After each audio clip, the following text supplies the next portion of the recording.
এই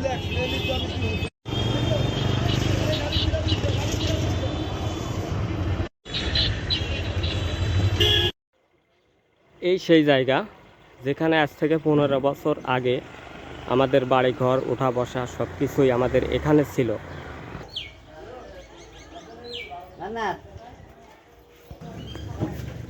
আজ থেকে 15 বছর আগে এই দোকানে আমাদের ওঠা বসা ছিল।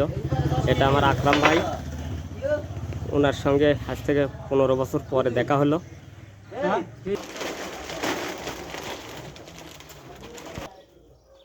এই সেই মসজিদ, যে মসজিদে আজ থেকে 15 বছর আগে আমি নিজেও নামাজ পড়েছি। 15 বছর পরে আজকে এই মসজিদ আবার দেখলাম।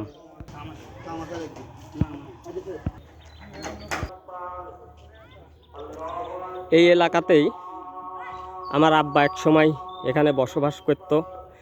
শুধু আব্বা না, আমি নিজেও এখানে বসবাস করতাম। এই সেই এলাকা। 15 বছর পরে এই এলাকাতে আমার আসা, ঘুরতে আসলাম। তাই মনে করলাম একটা ভিডিও এই বিষয়ের উপর করা দরকার, তাই করতেছি। দেখুন, এটা নোয়াখালী জেলা, রায়পুর থানা। এই এলাকার নাম সবুজের গোঁজা, সাকচর ইউনিয়ন।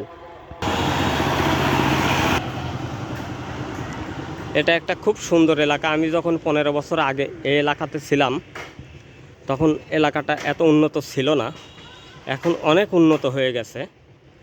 এখানকার জমি জামার সব কিছুর দাম অনেক বেশি। আগে, আজ থেকে 15 বছর আগে যখন আমি এখানে ছিলাম তখন এখানকার বাড়িঘরগুলো অনেকগুলোই কাঁচা ছিল, এত বাড়িঘর ছিল না।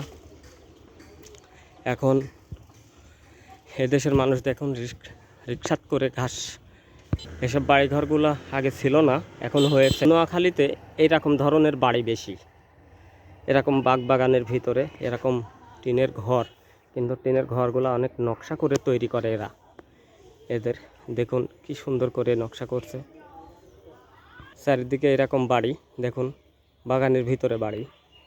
এটা অনেক উঁচু এলাকা। লক্ষ্মীপুর শুধু সবজি না, ফলমূলেও, লক্ষ্মীপুরে শুধু সবজি নয়, এখানে ফলমূলেও বিখ্যাত। আর এই লক্ষ্মীপুরের নামকরণ করা হয়েছিল লক্ষ্মী নামে। অনেক বছর আগে লক্ষ্মী নামের একজন ব্যক্তি ছিল, যে মহিলা, সে অনেক সুন্দর, নম্র, ভদ্র ছিল। তার নামে এই লক্ষ্মীপুর এলাকা তৈরি করা হয়। তারপরে হয় থানা লক্ষ্মীপুর, তারপরেই লক্ষ্মীপুর থানা থেকে এখন বর্তমান জেলা। আর এইভাবেই লক্ষ্মীপুর জেলা হয়ে লক্ষ্মীপুর নামকরণ করা হয়েছে। তাই এই ভিডিওটা কেমন লাগলো আপনাদের অবশ্যই কমেন্টে জানাবেন, আর ভালো লাগলে অবশ্যই শেয়ার করে বন্ধুদের মাঝে ছড়িয়ে দিবেন। তাহলে পরবর্তী ভিডিও আসা পর্যন্ত সবাই সুস্থ থাকবেন, ভালো থাকবেন, আশা করি।